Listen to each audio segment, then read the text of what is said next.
ঈসা আলাইহিস সালাতু ওয়াস সালাম যখন নামবেন তখন ঈসা আলাইহিস সালাতু ওয়াস সালামের পরনে থাকবে হলুদ বর্ণের কাপড়। হাজী সাহেবরা হজের মধ্যে যেভাবে পরিধান করে মুহরিমরা এমন ভাবে পরিধান করে নামবে। আর চুল এবং দাড়ি থেকে পানিগুলা জান্নাতি পানি টপ টপ টপ টপ করে জমিনে পড়তে থাকবে, কেমন যেন মুক্তা জ্বলতেছে। সময়টা থাকবে আসরের সময়। ঈসা আলাইহিস সালাতু ওয়াস সালাম এই মসজিদ থেকে নেমে আসরের নামাজ আদায় করবেন। সেখান থেকে ফিলিস্তিন বাইতুল মাকদাসের দিকে রওনা করবেন। শুনবেন যে মুসলমানদেরকে অবরোধ করে রাখছে, তারা যুদ্ধের জন্য প্রস্তুতি নিছেন। তখন এই ফিলিস্তিন যাইতে যাইতে ফজরের নামাজের সময় হয়ে যাবে, গিয়া মসজিদের ভিতরে ঢুকবে। আর ইমাম মাহদি আলাইহিস সালাতু ওয়াস সালাম ফজরের নামাজের জন্য সামনে দাঁড়াবে। আর মুসল্লি মুয়াজ্জিন তখন ইকামত দিতে শুরু করবে। পড়েন না সুবহানাল্লাহ। ঈসা আলাইহিস সালাতু ওয়াস সালাম রে মুসলমান দেখেই চিনে ফেলবে, হাইরে হাদা ঈসা আলাইহিস সালাতু ওয়াস সালাম, ইনি তো ঈসা আলাইহিস সালাম। আর ওইদিকে দাজ্জাল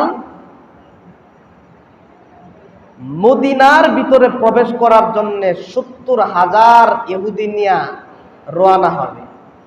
নবীজি সাল্লাল্লাহু আলাইহি সাল্লাম বলেন, মুক্তির দিন, মুক্তির দিন, মুক্তির দিন। আবার বলে মুক্তির দিন কোনটি, মুক্তির দিন কোনটি, মুক্তির দিন কোনটি?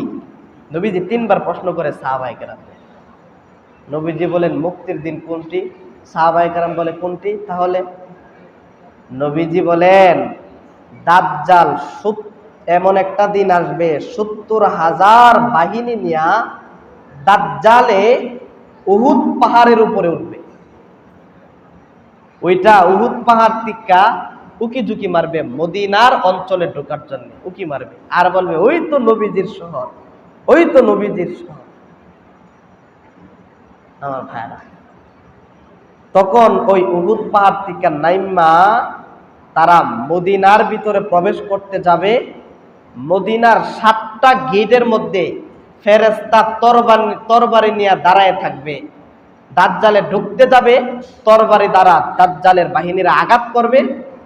দাজ্জালের বাহিনী আর ভিতরে প্রবেশ করতে পারবে না। ৭০,০০০ বাহিনীদেরকে নিয়ে দাজ্জাল মদিনার পাশেই লবণাক্ত এক সাগরের নিকটে এক বসবাসের ব্যবস্থা করবে।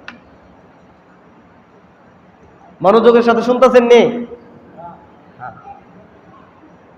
তখন সেখানের মধ্যে একজন যুবক দাজ্জালরে দিক্কাই চিনালাইব আর এলাকাবাসীরে বলবো, হে মুমিনের দলেরা, নবীজি হাদিস শরীফের মধ্যে যতটা আলামত বলছে দাজ্জালের, এই আলামতগুলা দাজ্জালের চেহারার সাথে মিলে গেছে, দাজ্জালের কাজকর্মের সাথে মিলে গেছে। সুতরাং দেখো না, সেই হলো দাজ্জাল। দাজ্জালের পরিচয় দিলে পরে দাজ্জালে বলবে মানুষদেরকে, এই আমাকে রব মানো, মানো আমাকে রব, আমি রব। ওই যে যুবক বলতেছে আমি দাজ্জাল, ওই যুবককে যদি আমি হত্যা করি, হত্যা করে জীবিত করতে পারি, তোমরা কি মানবা?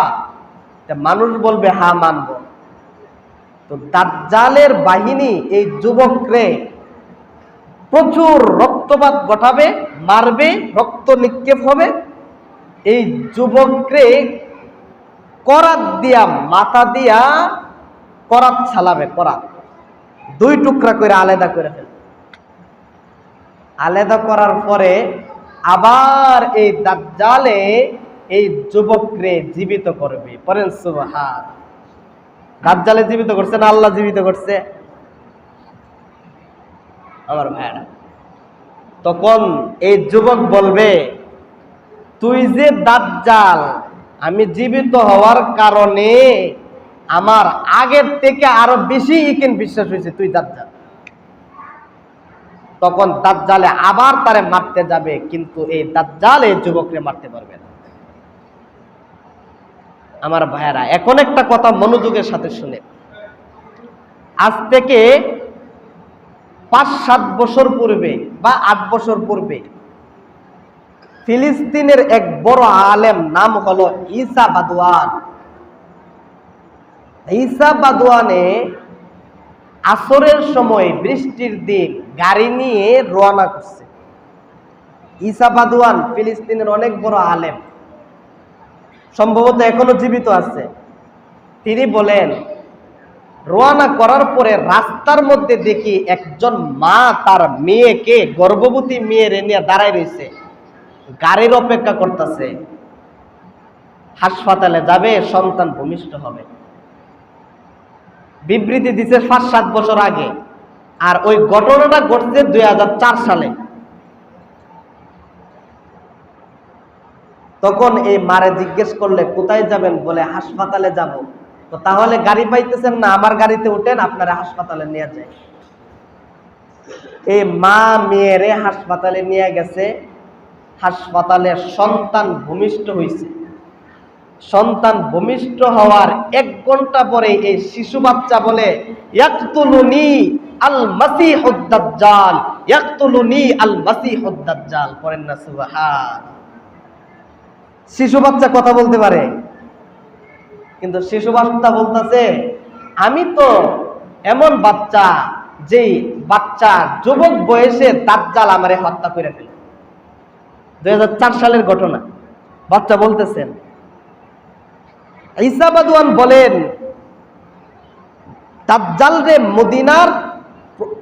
দাজ্জাল মদিনার থেকে প্রবেশ করা থেকে ফিরে এসে যে যুবককে হত্যা করবে, এই যুবকই সর্বশেষ যুবক হবে, তারপরে আর কাউরে হত্যা করতে পারবে না। যেই শিশু বাচ্চা বলছে আমারে দাজ্জাল হত্যা করবে, এত ছোট বয়সে, আশ্চর্যের বিষয়, যদি আল্লাহ ওই বাচ্চারই কবুল করে ফেলে, তাইলে তো মনে হয় এই বাচ্চা যখন যুবক হবে তখন তো দাজ্জাল উপস্থিত হয়ে যাবে। হিসাব মিলান, যদি ওই যুবকই হয়, ওই বাচ্চাই এই যুবক হয়, 2004 সালে যদি জন্মগ্রহণ করে, এখন 2024 সাল, এই বাচ্চার বয়স কত? 22 বছর।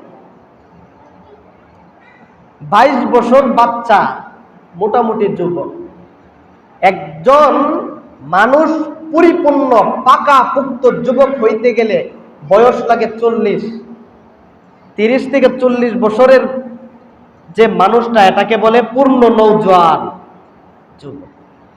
আমার ভাইরা, আল্লাহ না করুন যদি ওই বাচ্চাই যদি সম্ভবত দাজ্জাল সর্বশেষ হত্যা করার লোক হয়ে থাকে, তাইলে বলি না ওই বাচ্চাই, তবে যদি হয়ে থাকে, ওই বাচ্চার 40 বছর হইতে গেলে আর 18 বছর সময় আছে। 18 বছর পরেই সে পূর্ণ যুবক হয়ে যাবে। কি বলেন আপনারা? আমার খবর আছে দাজ্জাল সম্পর্কে। দাজ্জাল তো তখনই বের হবে যখন দাজ্জাল সম্পর্কে খবর থাকবে না মানুষ। আমার ভাইরা, ঈমান মজবুত করেন, ঈমান শক্ত করেন। যত ধরনের ফিতনা ফাসাদ আছে, এই ফিতনা থেকে দূরীভূত থাকার চেষ্টা করেন। রাসূল বলে, যে ব্যক্তি সূরা কাহফের প্রথম 10 আয়াত মুখস্থ করবে, সূরা কাহফের প্রথম 10 আয়াত মুখস্থ করবে, আল্লাহ তাআলা তাকে দাজ্জালি ফিতনা থেকে বাঁচাবে। আমার ভাইয়েরা, শেষ করে দিচ্ছি, আজকের পরে আর দাজ্জালি আলোচনা করব না, এর জন্য একটু সময়। তো দাজ্জাল মদিনার ভিতরে প্রবেশ না করতে পেরে দাজ্জালে ফিলিস্তিনের দামেস্কের দিকে রওনা হবেন, মানে ফিলিস্তিন যাবেন। ফিলিস্তিন যায় মুসলমানদেরকে, ফিলিস্তিন যে শহর, এই শহরের ভিতরে অবরোধ করে রাখবেন দাজ্জালের 70,000 বাহিনী। এই দাজ্জালের বাহিনী এটার ভিতরে থাকতে থাকতে থাকতে থাকতে অনাহারে জীবন যাপন করবেন। আর তুসবি তালিল আল্লাহ আল্লাহ লা ইলাহা ইল্লাল্লাহ আল্লাহু আকবারের ধ্বনি দিয়া দিয়া তাদের পেটের ক্ষুধা নিবারণ করবে। হঠাৎ একজন যুবক দাঁড়ায় বলবেন, হে মুসলমান জাতি, শাহাদতের পিপাসীরা, যারা যুগের পর যুগ, দিনের পর দিন, বছরের পর বছর কাফেরদেরকে পরাজিত করছো, যুদ্ধ করছো, আর কতকাল পর্যন্ত তুমি অসম্মানী হবে, লাঞ্ছিত হবে? উঠো, দাঁড়াও না, দাজ্জালের বিরুদ্ধে যুদ্ধ ঘোষণা করো, যুদ্ধের মধ্যে চাপিয়ে পড়ো।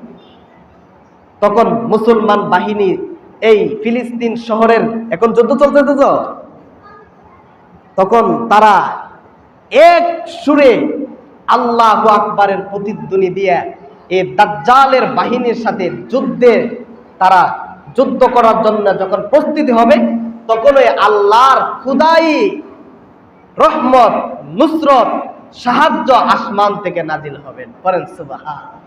এটা কি? দুইজন ফেরেশতার কাঁধে ভর কইরা হযরত ঈসা আলাইহিস সালাতু ওয়াস সালাম চতুর্থ আকাশ থেকে ফিলিস্তিনের পূর্ব দিকে এক জামে মসজিদ, যে মসজিদের পূর্ব পাশে একটা মিনার, যে মিনারটা হবে শুভ্র কালার, এই শুভ্র মিনারে ঈসা আলাইহিস সালাতু ওয়াস সালাম নাজিল হবেন, আগমন করবেন। পড়েন না সুবহান। চতুর্থ আকাশ থেকে ঈসা আলাইহিস সালাম। অনেক মুহাক্কিক বলেন এই ফিলিস্তিনের পূর্ব দিকে একটা শহর, এই শহরের মধ্যে যে মসজিদ, এই মসজিদের সব আলামত হাদিস শরীফের সাথে মিলে এই মসজিদের একটা শুভ্র কালারের মিনারও রয়েছে, হয়ে গেছে। ঈসা আলাইহিস সালাতু ওয়াস সালাম যখন নামবেন, তখন ঈসা আলাইহিস সালাতু ওয়াস সালামের পরনে থাকবে হলুদ বর্ণের কাপড়। হাজী সাহেবরা হজের মধ্যে যেভাবে পরিধান করে মুহরিমরা, এমন ভাবে পরিধান করে নামবে। আর চুল এবং দাড়ি থেকে পানিগুলা জান্নাতে পানি টপ টপ টপ টপ করে জমিনে পড়তে থাকবে, কেমন যেন মুক্তা ঝরতেছে। সময়টা থাকবে আসরের সময়। ঈসা আলাইহিস সালাতু ওয়াস সালাম এই মসজিদ থেকে নেমে আসরের নামাজ আদায় করবেন। সেখান থেকে ফিলিস্তিন বাইতুল মাকদাসের দিকে রওনা করবেন। শুনবেন যে মুসলমানদেরকে অবরোধ করে রাখছে, তারা যুদ্ধের জন্য প্রস্তুতি নিছেন। তখন এই ফিলিস্তিন যাইতে যাইতে ফজরের নামাজের সময় হয়ে যাবে, গিয়া মসজিদের ভিতরে ঢুকবে।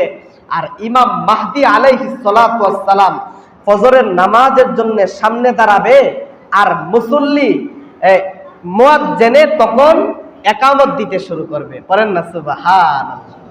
ঈসা আলাইহিস সালাতু ওয়াস সালাম রে মুসলমান দেখেই চিনে ফেলবে, হাই রে হাযা ঈসা আলাইহিস সালাতু ওয়াস সালাম, ইনি তো ঈসা আলাইহিস সালাতু ওয়াস সালাম।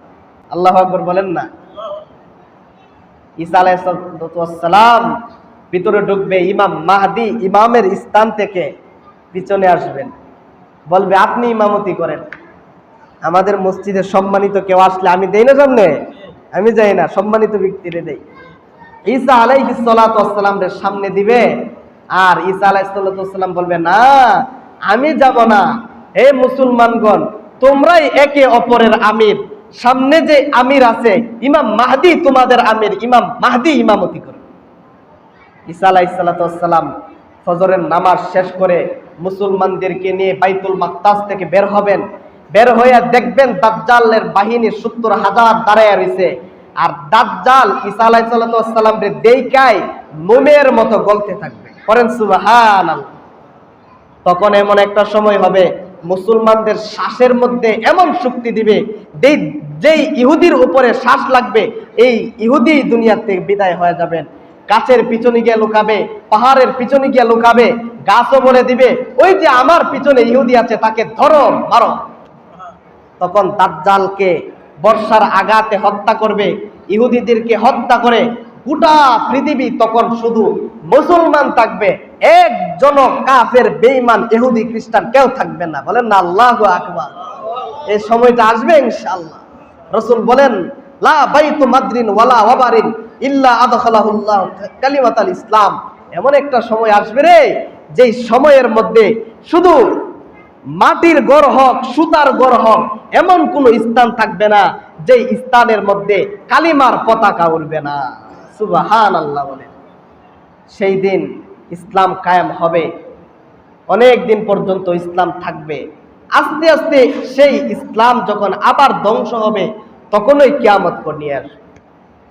তখন ইয়াজুজ মাজুজ আসবে। ইয়াজুজ মাজুজের ঘটনা আপনাদেরকে শোনাবো ইনশাআল্লাহ পরে। তো মুসলমানদের সেই দিন চূড়ান্ত বিজয় হবে। সেই দিন মুসলমানরা গোটা পৃথিবী কুরআন ও সুন্নাহ অনুকরণে গোটা পৃথিবী শাসন করবে।